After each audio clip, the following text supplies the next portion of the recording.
and welcome to ShanghaiEye. I'm Wang Ying. Hello, I'm He Jian. The Shanghai Volleyball Future Star Championship ended recently after 7 days of intense play, with China's U21 squad defeating the Netherlands for the title. After the competition, visiting teams toured Zhujiajiao. The Shanghai Future Star series is looking to achieve global status. The series continues with a football tournament, which will kick off on July 28th. Zhang Yue brings us more.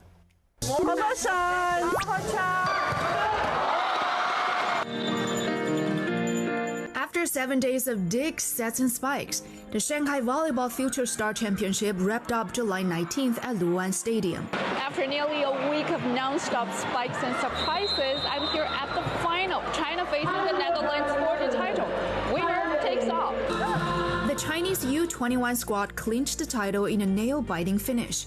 These U21 stars from 8 teams around the world went all out. 作为上海市市民，能看到这样就是高水平的国际比赛是非常荣幸的。另外，我的小朋友他可以就是近距离的看，就是国际上这个女排的整个的巅峰的这个对决，我觉得对他来讲是非常看赛的经验吧。他就其实非常有魅力，激烈的一些对抗，精彩的发球都让我非常沉浸其中。The Shanghai U21 women's volleyball team came in third. Off the court, the 6 visiting teams had a blast, touring Zhujiajiao ancient town in Qingpu district. They went on a canal cruise and slid under old bridges, then crafted old cloth mirrors, way cooler than any metal. We were in a hotel in the city with all the big buildings around us, and then when we get to go there and see the traditional ways of Chinese lifestyle, it was even more special. Franchement, honnêtement, la Chine, c'est un beau pays. Vraiment, c'est un beau pays avec beaucoup de gens. Il y a beaucoup de choses à faire ici. Et franchement, je vous conseille de venir en Chine pour visiter. Ouais, moi je suis d'accord avec elle, c'est un bon pays, il est très beau, avec une culture différente, juste attention, les gens ils vous prennent souvent en photo. It was my first time in China, and it's a beautiful country. The food is so different from Brazil, but we like it so much. Coaches, they involved themselves in a deep discussions at a forum, where they swapped tips on finding talent and treating injuries. C'était une semaine très riche pour nous. On apprend à jouer le volley asiatique. C'est un volley complètement différent du volley européen. Je pense que les joueuses chinoises sont vraiment d'un niveau supérieur techniquement, et il va falloir qu'on travaille beaucoup pour ressembler à ce type de joueuse et être capable de faire aussi bien qu'elles. It's actually very much different than what we expected. It's very big. I mean, we are not used to such big cities. This tournament has been an amazing experience so far. It's amazing atmosphere here, and we are really enjoying it. Volleyball was added to the Shanghai Sports Future Star Series in 2024. The series organizers are looking to stand shoulder to shoulder with the world's top youth sports events. Next up is the Shanghai Football Future Star Cup, which will take place on July 28th at Pudong Football Stadium, gathering 8 U16 teams from the globe. Every summer, young people from around the world come to Shanghai to experience its culture, innovation, and energy. And this year, the International Sister Cities Youth Camp welcomed both new faces and returning friends. Ye Qingzhuo has more on how these global youth are building lasting connections with China. I've never seen anything like this before. Sashi, and we are doing that by our own. I actually kind of like the robot soccer. It's kind of fun. It's kind of funny. It's just the same. Yeah. Yes. Making colorful lacquer fans, painting traditional sugar art figures by hand, and even watching a robot football match. More than 100 teachers and students from 18 countries enjoyed an intangible culture market in Pudong New Area. Nearly 10 traditional cultural activities amazed them and brought Chinese culture to life. Today has been exciting, unique, and innovative. Exciting, eye-opening, and learning new. As summer begins in Shanghai, young people from around the world are visiting the city. Every summer brings new faces to Shanghai International Sister Cities Youth Camp. But this year, some of the most meaningful stories come from those who have been here before. asked group leader Georgina first came to Shanghai in 2019. Okay, so that's Kazimulo. Following tradition, this year she once again brought 5 South African students with her. Can I have one? Thank you. I always tell people in South Africa how gorgeous Shanghai is. I was telling my student last time I was here, I was very tired and it was a lot to take in. It's a wonderful opportunity and my students have loved it. They've already made friends. Is it time to taste? It is through these repeated exchanges that their love for and understanding of China have grown. But I'll definitely try and come again. I'll try and come every year. During the 2-week camp, students experience life as a local, walk city streets, and feel the blend of tradition and modernity. Today, international students come to Shanghai not just to sightsee, but to witness the pulse of China's urban development. It's the technology, how well it's integrated. When you look left to right, you see how far advanced the technology and the people's knowledge have brought their entire society ahead in terms of many ways in their quality of life.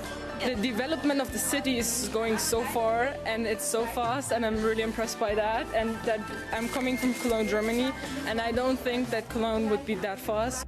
Some of them have longed for China since childhood, some hope to return through study opportunities, and others have discovered a China very different from what's portrayed in Western media. Through personal experience, they're getting to know a real and diverse China. I've learned Chinese since I was 8. And it's always been a dream of mine to come to China. That's why I applied for the programs to come back. I graduated last week. Maybe I will study here. And I'm so happy to see how Shanghai would look in 18 years or 10 years or something. So I've talked to many students in the past few days, and I feel like I've learned how China is more than just maybe what you hear in the Western media. I mean, I'm described like that. In our news, in our television, you see a more caricaturized version. But when you come here and when you talk to the people, you see far more depth and very different but refreshing perspective that opens your eyes a bit if you haven't been here before. That's how I feel. For many returning campers, Shanghai is more than a destination. It's a chapter in their story because some friendships don't end with summer.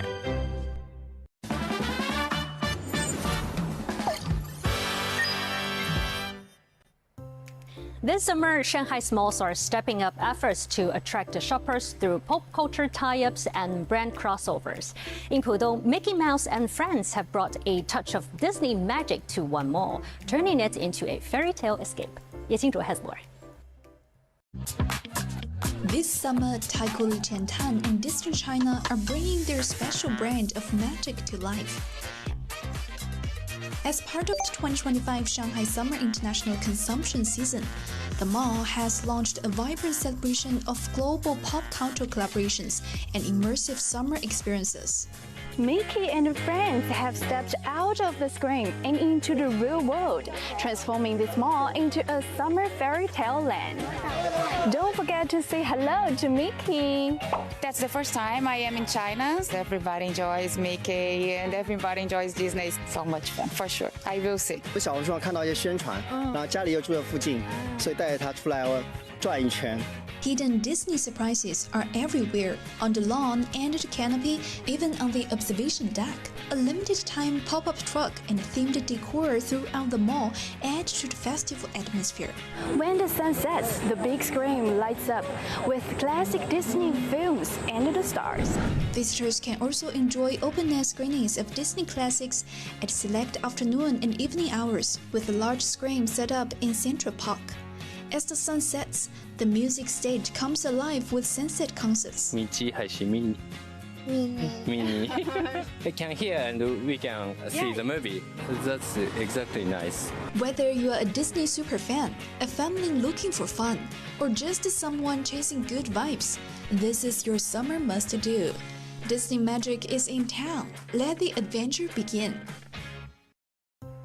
In today's Shanghai A to Z section, we offer a guide on preventing heat stroke. Remember that once temperatures rise past 35 degrees Celsius, especially with high humidity and poor air circulation, it can be risky to remain outdoors for too long. Prevention is most important. First, avoid staying outdoors from 10 a.m. to 4 p.m. as much as possible. If you have to be out, rest in the shade every 30 minutes. Also, hydration is key. Drink 1.5 to 2 liters of fluids and not just water. You are sweating out salts too, so add in some sports drinks or something lightly salty. And don't shock your system. Drinking an ice-cold drink or moving into an air-conditioned room after heat stroke symptoms kick in might sound refreshing, but your blood vessels will disagree. Instead, if you or anyone you're with feels heat stroke symptoms, move the person somewhere cool with decent airflow and gently wipe the individual down with warm water. Then there's the idea that less is more when dressing for summer. Not quite. While that sleeveless tank may feel breezy, exposed skin can actually absorb more heat. It may seem counterintuitive, but it's better to wear long sleeves and pants made from breathable, natural materials like cotton, not polyester. And remember, not only those working outdoors suffer from heat stroke. Spending an hour in a stagnant subway car packed in like dumplings or taking an ice-cold shower right after an intense workout can do the trick too. If someone's running a fever and not sweating, that's serious. You need to cool them down gradually and get them to a hospital fast. If you've got a question for us, you can find us on all the socials. We'd love to hear from you. You can find all our content online as well. And join us here on Dragon TV, Monday to Friday. Thank you so much for watching. See you next time.